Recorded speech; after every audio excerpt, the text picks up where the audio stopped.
Hi everyone! Welcome to my channel. My name is Mr. Jem Raimones Chen, Master Teacher 2 from Escalante Central Elementary School. Hello everyone! Teacher Jem Raimones here. Ito po ang pinakabagong Special Allotment Release Order o SARO for PBB 2022 na na-release ng DBM as of October 17, 2024. At good news po for the Department of Education or DepEd. Today nga po, nakumpleto na ang lahat ng region na nakareceive na ng SARO for PBB 2022. If you remember, ito po yung last update natin for PBB 2022, last October 8, 2024. And as of October 17, 2024, kumpleto na po lahat ng regions ng Department of Education na nakareceive na ng Special Allotment Release Order o SARO for their PBB 2022. Congratulations, DepEd Region 4B or DepEd Mimaropa Region for receiving your SARO for PBB 2022 ngayong araw, October 17, 2024. Ano kayang mga SDO at schools from DepEd Region 4B ang may SARO na for PBB 2022?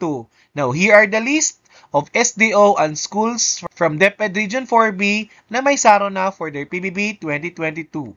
Ito po yung first batch ng mga list of SDO and schools from DepEd Region 4B or Mimaropa Region ang may SARO na for their PBB 2022 as of October 17, 2024, 4 p.m.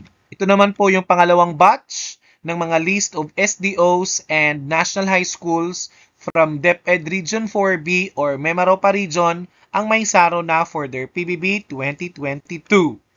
Now, here's the third batch ng mga list of names ng mga SDOs at national high schools from DepEd Region 4B or Mimaropa Region ang nakareceive po ng SARO as of today, October 17, 2024 for their PBB 2022.